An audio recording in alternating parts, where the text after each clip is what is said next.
Hi hello എല്ലാവർക്കും പുതിയൊരു വീഡിയോയിലേക്ക് സ്വാഗതം. ഇന്ന് നമ്മൾ പോകുന്നത് തെങ്കാശിയിലേക്കാണ്. തെങ്കാശിയിൽ എന്തിനാണ് പോകുന്നതെന്ന് എല്ലാവർക്കും അറിയാമായിരിക്കും. നമ്മൾ ഇതിന് ഒരു ചെറിയൊരു ഷോർട്ട് വീഡിയോ ആദ്യം ഇട്ടിട്ടുണ്ടായിരുന്നു. തെങ്കാശിയിൽ സൂര്യകാന്തി പാടം പൂത്തിരിക്കുകയാണ്. അപ്പോൾ സൂര്യകാന്തി പാടം കാണാൻ വേണ്ടി നമ്മൾ പോവുകയാണ്. ഫുൾ ഫാമിലി ആയിട്ടാണ് പോകുന്നത്. ആദ്യത്തെ ഫുൾ ഫാമിലി ട്രിപ്പാണ് കേട്ടോ. എനിക്ക് ചെറുതിലെ നമ്മൾ വീട്ടുകാരെല്ലാവരുമായിട്ട് പോയിട്ടുണ്ട്. വലുതായതിന് ശേഷം ആദ്യമായിട്ടാണ് ഫാമിലി ആയിട്ടുള്ള ഒരു ട്രിപ്പ് പോകുന്നത്. അപ്പോൾ എല്ലാവർക്കും വീഡിയോയിലേക്ക് സ്വാഗതം. സബ്സ്ക്രൈബ് ചെയ്യാത്ത ആരെങ്കിലും ഉണ്ടെങ്കിൽ ഇപ്പം തന്നെ സബ്സ്ക്രൈബ് ചെയ്ത് വെച്ചിട്ട് വീഡിയോ കണ്ടോളൂ. അപ്പോൾ നമുക്ക് നേരെ തെങ്കാശിയിലേക്ക് പോകും. ഞാൻ തുടക്കത്തിൽ പറഞ്ഞതുപോലെ തന്നെ ഫാമിലി മുഴുവൻ ചേർന്ന് പോകുന്ന ആദ്യത്തെ ട്രിപ്പാണ് ഇത്. അതിൻ്റെ സന്തോഷം എല്ലാവർക്കും ഉണ്ട്, അതുപോലെ തന്നെ എനിക്കും ഉണ്ട്. കാരണം ഒരുപാട് നാളായി ഞാൻ ആഗ്രഹിച്ചിരുന്ന ഒരു ട്രിപ്പാണിത്. എല്ലാവരും ട്രിപ്പ് പോകാൻ സമ്മതം പറഞ്ഞപ്പോൾ ആദ്യം എങ്ങോട്ട് പോകുന്നതായിരുന്നു എൻ്റെ ചിന്ത. പിന്നീട് ഞാൻ ഇങ്ങനെ ഓരോന്ന് ആലോചിച്ചിരുന്നപ്പോഴത്തേക്കാണ് തെങ്കാശി എൻ്റെ മനസ്സിലോട്ട് വന്നത്. യൂട്യൂബ് ചാനലിൽ വീഡിയോ ഇട്ട് തുടങ്ങുന്നതിന് മുമ്പ് മിക്ക ഞായറാഴ്ചകളിലും ഞാനും സിബിയും കൂടെ ബൈക്കിൽ തെങ്കാശിക്ക് വരുമായിരുന്നു. അപ്പോഴൊക്കെ വീട്ടുകാരും കൂട്ടുകാരും എല്ലാം ചോദിക്കുമായിരുന്നു, എന്നും തെങ്കാശിക്ക് പോകാൻ തെങ്കാശിയിൽ എന്തിനുണ്ടെന്ന്. പക്ഷേ ഇവിടെ വന്നിട്ടുള്ളവർക്കറിയാം, ഓരോ സമയത്തും ഓരോരോ ഭംഗിയാണ് തെങ്കാശി കാണാൻ. എന്നാൽ പിന്നെ തെങ്കാശിക്ക് തന്നെ പോകാമെന്നാണ് എൻ്റെ മനസ്സിൽ തോന്നിയത്. സോ ഇവരാരും ഒരിക്കലും കണ്ടിട്ടില്ലാത്ത എന്തെങ്കിലും ഒരു സംഭവം അവിടെ ഉണ്ടാവണമല്ലോ. അങ്ങനെ ആലോചിച്ചപ്പോഴത്തേക്കും കുറേ വീഡിയോസൊക്കെ റെഫർ ചെയ്തപ്പോഴത്തേക്കും കണ്ടതാണ് തെങ്കാശിയിൽ ഇപ്പോൾ സൂര്യകാന്തി പാടത്തിൻ്റെ സീസണാണ്.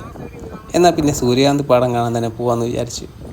അങ്ങനെ പോകാൻ വേണ്ടിയിട്ട് ഇറങ്ങിയെങ്കിലും ഗൂഗിൾ മാപ്പ് തെറ്റിച്ച് ഞങ്ങളെ ആദ്യം കൊണ്ടെത്തിച്ചത് തെങ്കാശിയിലെ തന്നെ അന്യൻ പാറയിലാണ്.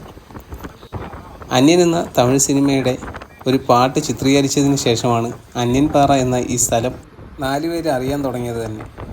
മുമ്പ് പല പ്രാവശ്യം ഇവിടെ വരണമെന്ന് ആഗ്രഹിച്ചിട്ടുണ്ടെങ്കിലും എനിക്ക് വരാൻ സാധിച്ചില്ല. സോ വീട്ടുകാരെ പോലെ തന്നെ ഞാനും ആദ്യമായിട്ടാണ് അന്യൻപാറ കാണുന്നത്. ഇറങ്ങില്ലേ? വാ ഇറങ്ങിയ ചുമ്മാ കാശാളൊക്കെ ഇതിലിറങ്ങി. എല്ലാവരും ഒന്നിച്ച് ഒരു ഫോട്ടോ, അതാണ് എൻ്റെ മനസ്സിൽ ലക്ഷ്യം. അപ്പോൾ കാറിൽ നിന്ന് ഇറങ്ങാതിരുന്ന അമ്മേനെ പുറത്തിറക്കാൻ വേണ്ടിയിട്ടാണ് ഞാൻ അങ്ങനെയൊക്കെ പറഞ്ഞത് കേട്ടോ. ഈ കാണുന്നതാണ് അന്യൻപാറ. നീണ്ട് വിശാലമായിട്ട് പരന്ന് കിടക്കുന്ന പാടത്തിന് സൈഡിലായിട്ടുള്ള ഒരു പാറക്കൂട്ടം. ഇതിലൂടെ തമിഴ്നാട് ബസ് സർവീസൊക്കെ ഉണ്ട് കേട്ടോ. പിന്നെ പടർന്ന് പന്തലിച്ച ഒരു ആലിൻ്റെ മൂട്ടിലാണ് ഞങ്ങൾ വണ്ടി കൊണ്ടുവന്നിട്ടത്. അവിടെ നിന്ന് കുറച്ച് ഫോട്ടോസും കാര്യങ്ങളെല്ലാം എടുത്തിട്ട് വീണ്ടും വണ്ടി ഇവിടെ നിന്ന് തിരിച്ചു. കാര്യമല്ല, എൻ്റെ ചേട്ടനാണ് ഗൈസ് മുടി വളർത്തിയിരിക്കുന്നതേ ഉള്ളൂ. മാപ്പ് നോക്കിയാണ് ഇവിടെ വന്നത്. വീണ്ടും പണി കിട്ടണ്ടെന്ന് കരുതി വീണ്ടും മാപ്പ് ഇട്ടാണ് നമ്മൾ പോയത്. അങ്ങനെ അവസാനം നമ്മൾ സൺഫ്ലവർ ഫീൽഡ്, അതായത് സൂര്യകാന്തി പാടത്തിൻ്റെ സൈഡിലെത്തി. ഇവിടെ 50 രൂപ വെച്ചാണ് ചോദിച്ചതെങ്കിലും പിന്നീട് നമ്മൾ 5 പേരുള്ളതുകൊണ്ട് അവർ 100 രൂപയിൽ ഒതുക്കി. അപ്പോൾ പാടം പൂത്ത് നിൽപ്പുണ്ട്. മുമ്പാണെങ്കിൽ ഏക്കറോളം വരുന്ന കൃഷിയായിരുന്നു. ഇപ്പോഴാണെങ്കിൽ ആകപ്പാടെ ഒരു 4-5 സെൻറ്റിൽ മാത്രമായിട്ടാണ് ഈ സൂര്യകാന്തി പാടത്തിൻ്റെ കൃഷി.